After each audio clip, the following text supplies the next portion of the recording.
As we know, Michael is from the great state of New York, so we've got both coasts covered today, from sea to shining sea. Thank you, Michael. At this point, I have another great Californian and a new member, and it's my honor and pleasure to recognize my good friend from California, Jeff Denham.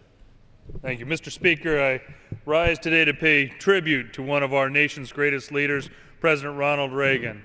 And Congressman Gallegly, you truly are privileged to live so close to Ronald Reagan in the area, as well as to his library. This past weekend, on his 100th birthday, Americans in Simi Valley and across the country remembered President Reagan's legacy not only as governor of California, but as the 40th President of the United States. In tough times, President Reagan was a true leader who inspired millions of Americans with a bold vision to return greatness to our country.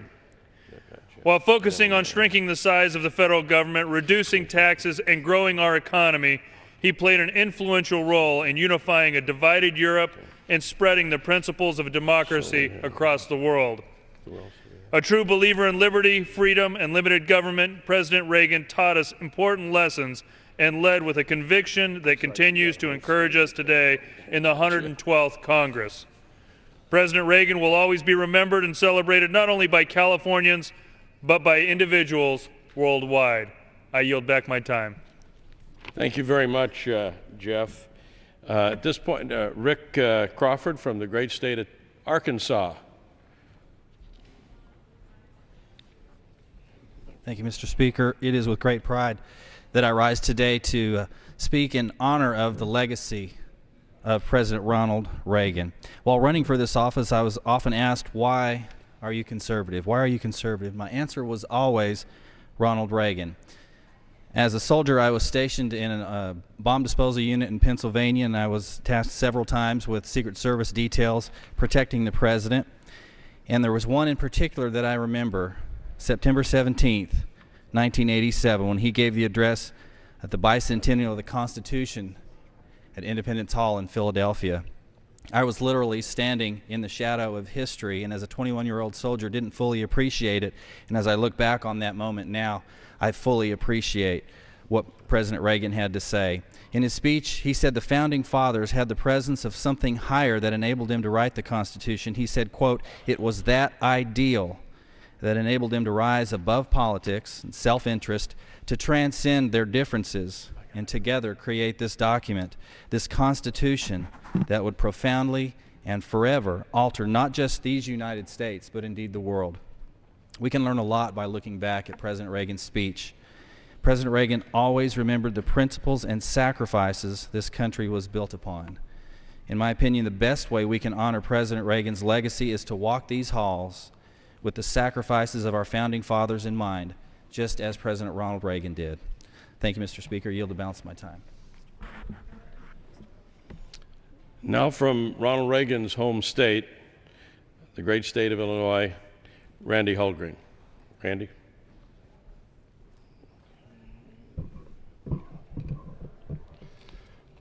Thank you, Congressman. Thank you, Mr. Speaker. It is a privilege to be with you today to honor one of my heroes. And I bring greetings to the United States Capitol from Tampico, Illinois, Ronald Reagan's birthplace, and Dixon, Illinois, Ronald Reagan's boyhood home. I'm privileged to represent those areas back in Illinois. I was there over this weekend and was able to be in Ronald Reagan's birthplace and also his boyhood home, and heard from them again all the memories that they have and the incredible roots that were developed there in Illinois into one of our greatest presidents ever, Ronald Reagan. As I look back about 30 years ago to 1981, I see that times are similar today as they were when Ronald Reagan took office. It was desperate economic times. It was very discouraging unemployment news. It also was a very dangerous world that we faced. And yet Ronald Reagan came in and had an impact in turning our world around, bringing hope once again. I see in Ronald Reagan several things. First of all, he clearly was a man of faith. It was almost exactly 30 years ago next month when tragically Ronald Reagan was shot. We were so grateful that he survived and did well through that. And through that lesson and through that horrible experience, Ronald Reagan said he dedicated his life and his presidency to God. He was a man of faith. He was also a man of optimism. He saw the opportunity in America's future was not in government, but in the American people. He was also a man of vision. I appreciate his statement that it's morning in America again. And I see that same opportunity today, where our days are brighter ahead than they were in the past because of the great American people and their spirit. Ronald Reagan had three big goals when he entered the presidency, and he had incredible focus on these three goals. And when you talk to people who were here at that time, it was amazing that oftentimes he was the only one talking about these things or had the idea that we could be successful. One of those was restoring our economy, getting things turned around again, getting people working again. He also wanted to restore American exceptionalism, and he fought diligently to do that, to recognize that we are a great nation because of our great people. And he also was committed to defeating communism, and his strong voice and strong presence against the USSR showed and was successful ultimately because of his diligence and his focus and his vision.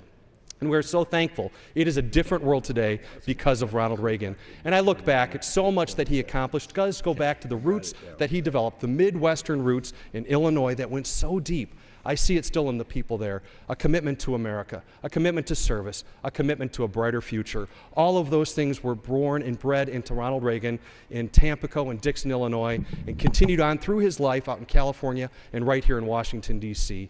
It's been my honor to recognize one of my heroes on his 100th birthday, or just a couple days after his 100th birthday, and to say thank you, President Reagan. Thank you for all that you've done. Thank you for the hope and the future that we all enjoy because of what you've done. I yield back the balance of my time. Thank you very much, Randy. Mr. Speaker, how much time do we have remaining? The gentleman has 39 minutes remaining. I'm sorry? 39. Okay, very good. At this point, I'd like to yield to the gentleman from Maryland, freshman member and good friend Andy Harris.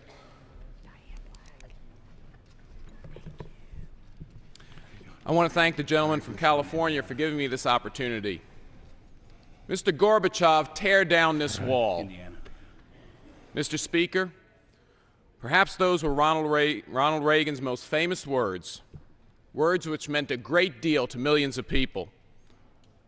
But his speech at the Brandenburg Gate in Berlin that June afternoon touched me and my family personally.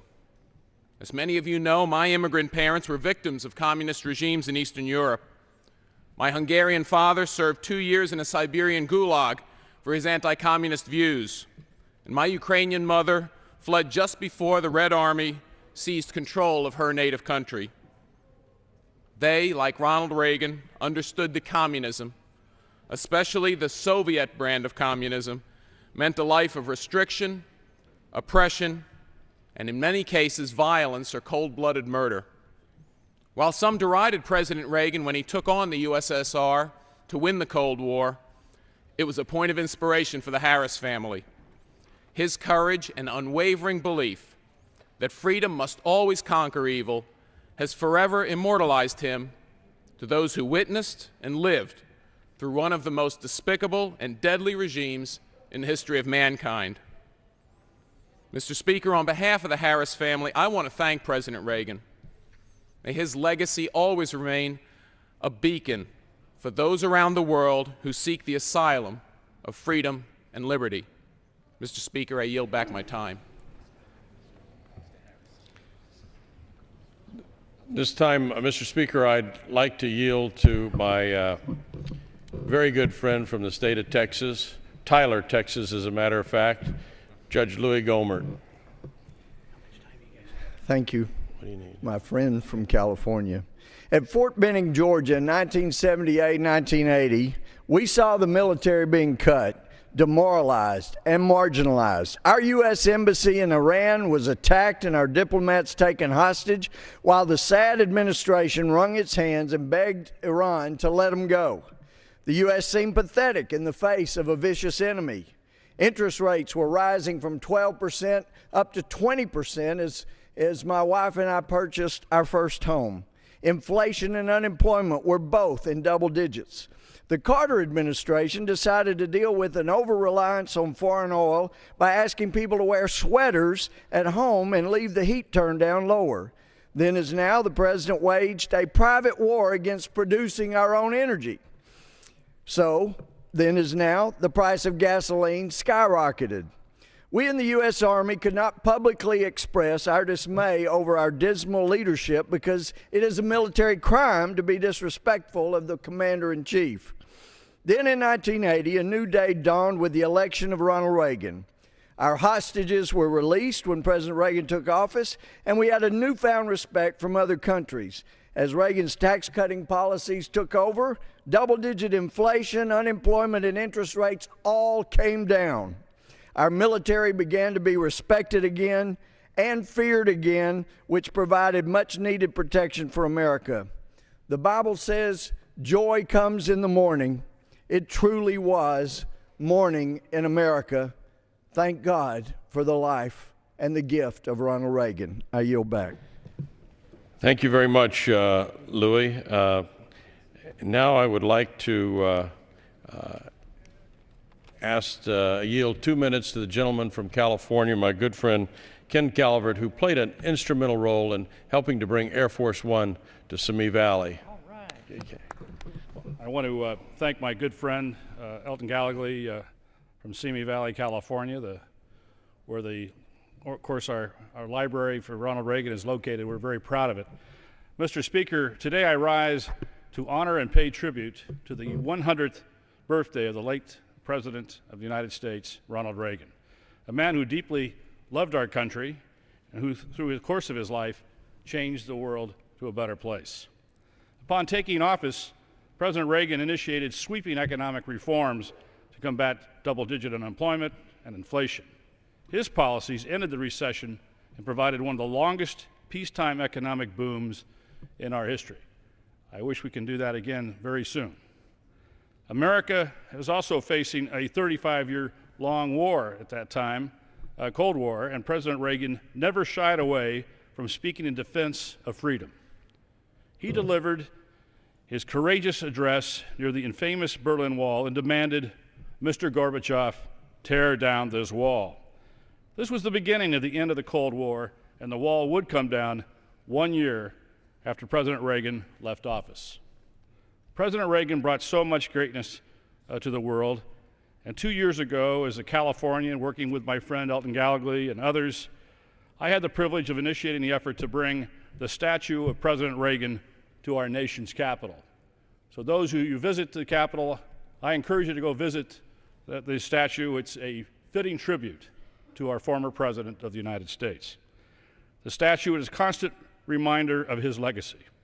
Today, as we honor his life, we will always remember his words and pledge to forever preserve his vision of America as a shining city on a hill for all mankind to see. God bless America, God bless Ronald Reagan, and thank you for the time.